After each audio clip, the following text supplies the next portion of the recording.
conceitos de Estado e nação. Nação e Estado são duas realidades distintas e inconfundíveis. Nação é uma realidade sociológica, enquanto que o Estado uma realidade jurídica.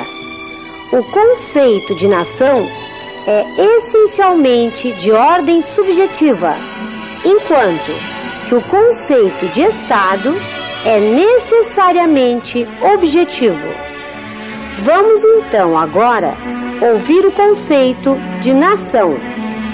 Nação é uma palavra de origem latina, natio, natus, que é igual a nascido e significa a reunião de pessoas nascidas em um determinado território, procedentes da mesma raça, falando a mesma língua ou idioma, com a mesma religião ou culto, etc.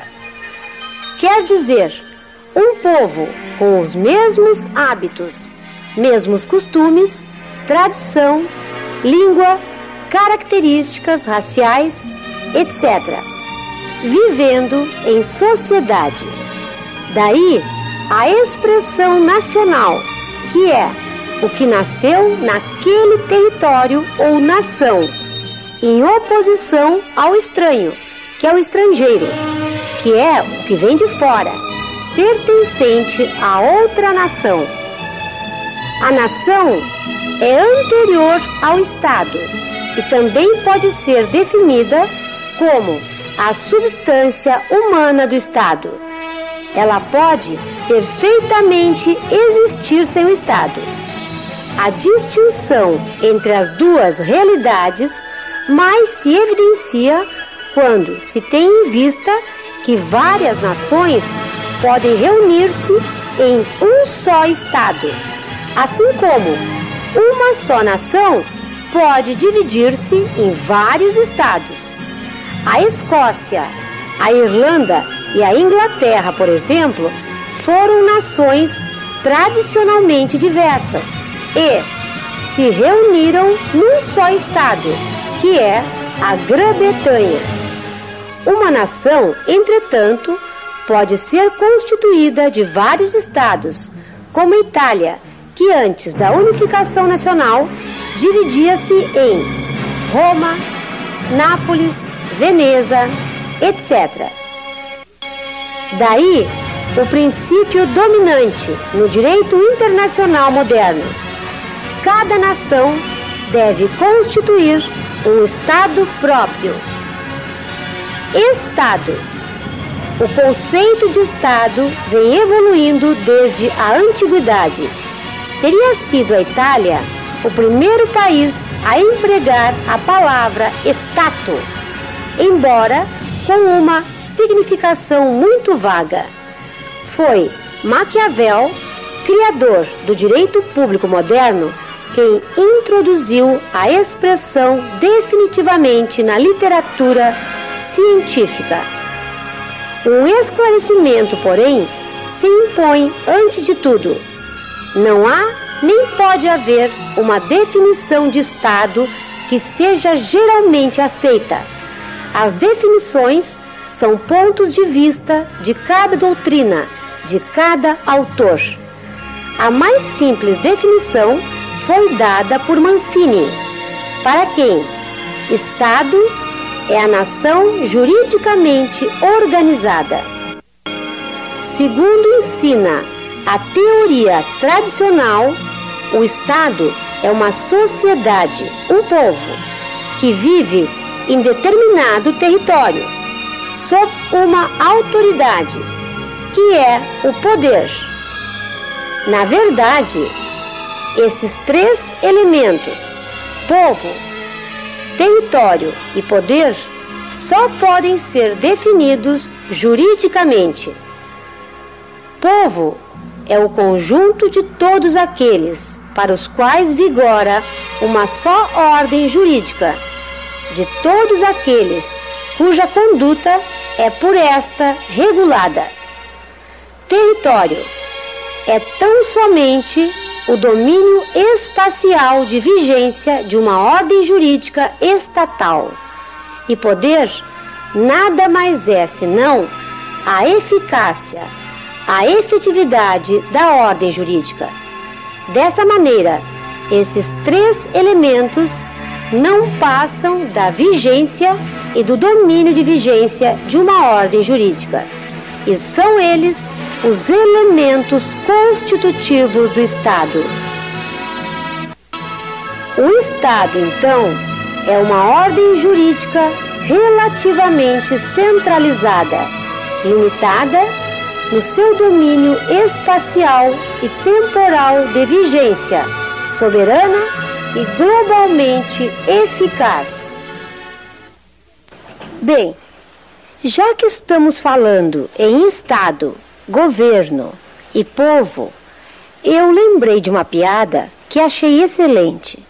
Vou tentar contá-la para vocês, apesar de ser uma negação em matéria de contar piadas. Era assim: na hora do jantar, todos reunidos à mesa, o pai pergunta ao filho de 11 anos aquela tradicional perguntinha: e daí, meu filho? Fizeste todos os temas? Não tens prova amanhã? E o menino respondeu: tenho sim, pai. E é uma chatice. É sobre essa tal de soberania do governo, sobre o Estado, o povo e o futuro. O negócio é que eu não entendi patavina sobre isso. Será que tu não podias me ajudar explicando alguma coisa? Bem, meu filho, vou tentar dar-te uma explicação rápida. Vamos ver se tu consegue entender. Governo, meu filho, seria, no caso, o papai, pois sou eu quem manda nessa casa. Eu que sustento vocês. Eu que exerço o poder maior. Agora, o Estado é a mamãe, pois é ela que organiza a nossa casa, ela que determina a empregada, faz as compras, leva vocês ao dentista, etc. Mas, não te esquece, sempre submetida à autoridade do chefinho aqui, hein? Está entendendo, filho? Mais ou menos, pai. E o povo, pai, quem é? O povo, nós podemos citar como exemplo a empregada, pois ela deve obedecer às ordens dadas pelo papai e pela mamãe e cumpri-las rigorosamente, se não quiser ir para a rua. Tudo bem, papai, mas aonde entra o futuro? Ah, o futuro é você, meu filho. É onde depositamos todas as nossas esperanças, o nosso orgulho. E agora, deu para entender, filhinho? É, mais ou menos, pai. Então faz o seguinte, filho. Vai dormir. Pensa em tudo que eu falei, que amanhã no café nós damos uma revisão. O menino, então, foi para o quarto. No meio da noite, ele teve uma dor de barriga danada. Começou, então, a gritar pela mãe. E nada. Gritou pelo pai. E ninguém respondeu. Gritou pela empregada. E nada. O silêncio reinava. O menino, então, resolveu levantar-se e ver o que estava acontecendo. Antes de ir ao banheiro, é claro. Passou, então, pelo quarto do pai. Viu sua mãe ressonando tranquilamente. E o pai não se encontrava. Foi, então, ao quarto da empregada ver se ela sabia onde havia ido o pai e pedir alguma coisa para aquela maldita dor de barriga. Quando abriu a porta do quarto da empregada, qual a surpresa? Viu a empregada e seu pai transando a mil pelo Brasil. Não tendo mais nada a fazer, o menino correu ao banheiro, mas já era tarde demais. Fez tudo o que tinha que fazer nas calças. Bem, no outro dia, na hora do café, o pai, como havia combinado, perguntou ao seu filho: e daí, filhinho, pensou no que papai disse? Aprendeu alguma coisa? E o menino respondeu: Ah, pai, se aprendi. Então me fale, me conte o que sabes. Pai, eu vou tirar um 10 bem grande na prova, pois aprendi tudinho. Conta logo, guri. Tá bem, eu vou resumir ligeirinho. Papai, o negócio é que, enquanto o Estado dorme, o governo fode o povo. E o futuro é que se caga todo. Bonitinha, não? Valeu, né? Bem, mas vamos continuar nossa matéria, que já demos o nosso recreio de hoje. Forma de Estado. O modo de exercício do poder político em função do território dá origem ao conceito de forma de Estado. Se existe unidade de poder sobre o território, pessoas e bens, tem-se Estado unitário. Se, ao contrário, o poder se reparte, se divide no espaço territorial, que é a divisão espacial de poderes, gerando uma multiplicidade de organizações governamentais distribuídas regionalmente, encontramo-nos diante de uma forma de Estado composto, denominado Estado Federal ou Federação de Estados.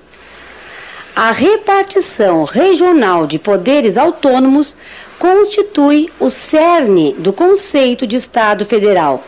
Nisso é que ele se distingue da forma de Estado unitário, como na França, Inglaterra, Uruguai, Paraguai e outros, que não possui senão um centro de poder que se estende por todo o território e sobre toda a população e controla todas as coletividades regionais e locais. É certo que o Estado unitário pode ser descentralizado e geralmente o é. Mas essa descentralização, por ampla que seja, não é de tipo federativo, como nas federações, mas de tipo autárquico, gerando uma forma de autarquia territorial no máximo, e não uma autonomia político-constitucional. As coletividades internas ficam na dependência do poder unitário nacional e central. É certo também que entre o Estado federal e o unitário vem se desenvolvendo outra forma de Estado, o Estado regional ou Estado autonômico, como na Itália e na Espanha. Estado federal, forma do Estado brasileiro. O federalismo, como expressão do direito constitucional, nasceu com a Constituição norte-americana de 1787. Baseia-se na união de coletividades políticas autônomas.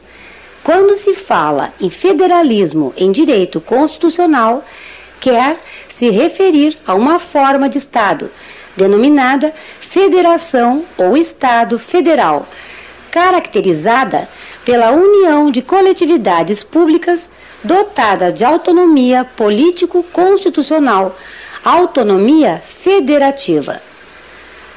O Brasil assumiu a forma de Estado federal em 1889, com a proclamação da República, o que foi mantido nas constituições posteriores. A forma do Estado brasileiro é a federal. A federação consiste na união de coletividades regionais autônomas, que a doutrina chama de Estados Federados, nome adotado pela Constituição, Estados-membros ou simplesmente Estados.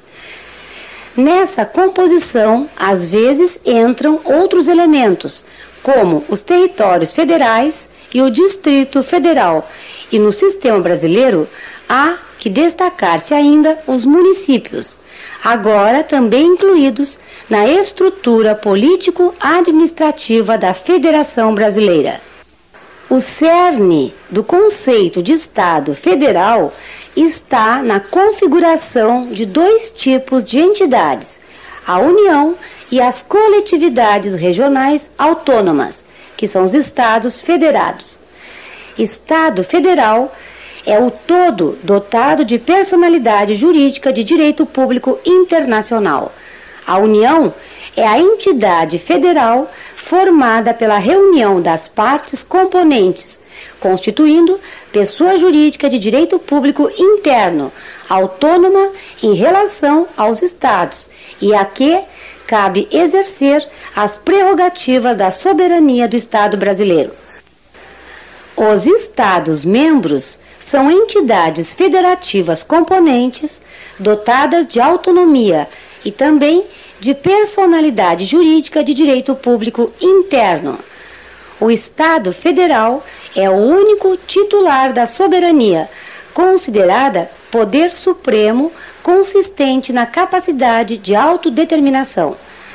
Os Estados federados são titulares tão só de autonomia, compreendida como governo próprio, dentro do círculo de competências traçadas pela Constituição Federal. A autonomia federativa assenta-se em dois elementos básicos: na existência de órgãos governamentais próprios e na posse de competências exclusivas. A repartição de competências entre a União e os Estados-membros constitui o apoio do Estado Federal e dá origem a uma estrutura estatal complexa, que apresenta, a um tempo, aspectos unitário e federativo. É unitário enquanto possui um único território, que, embora dividido entre os Estados-membros, está submetido ao poder da União no exercício da competência federal, e ainda uma só população, formando um único corpo nacional, enquanto regida pela Constituição e legislação federais. É federativo enquanto cabe aos Estados-membros participar na formação da vontade dos órgãos federais, especialmente no Senado Federal. Com isso, constituem-se no Estado Federal duas esferas governamentais sobre a mesma população e o mesmo território, a da União e a de cada Estado-membro. No Brasil, ainda há a esfera governamental dos municípios, mas o Estado Federal é considerado uma unidade nas relações internacionais. Vamos fazer agora um breve resumo para fortalecer os conhecimentos sobre regime federativo. As unidades federadas não são estados, na exata acepção do termo. São províncias, como no Brasil, império, na Argentina e em outras federações. Segundo a doutrina norte-americana, denominam-se Estados-membros. O poder de autodeterminação dos Estados-membros denomina-se autonomia, não soberania. Os Estados-membros só têm personalidade jurídica de direito público interno, não internacional. Não possuem representações diplomáticas nem firmam tratados. Perante o direito público internacional, a federação é Estado simples, isto é, uma unidade só. Só a União é sujeito de direito internacional. No sistema congressual bicameral próprio da forma federativa, a Câmara dos Deputados representa a população nacional e o Senado é composto de delegados dos Estados-membros, embora sejam estes eleitos pelo voto popular em cada unidade. O governo federal não dispõe de poder de domínio sobre os territórios estaduais, dispõe de poder de jurisdição nos limites da sua competência. Além das unidades federadas, são partes integrantes da federação os territórios, sem autonomia política, colocados sob administração direta do governo central.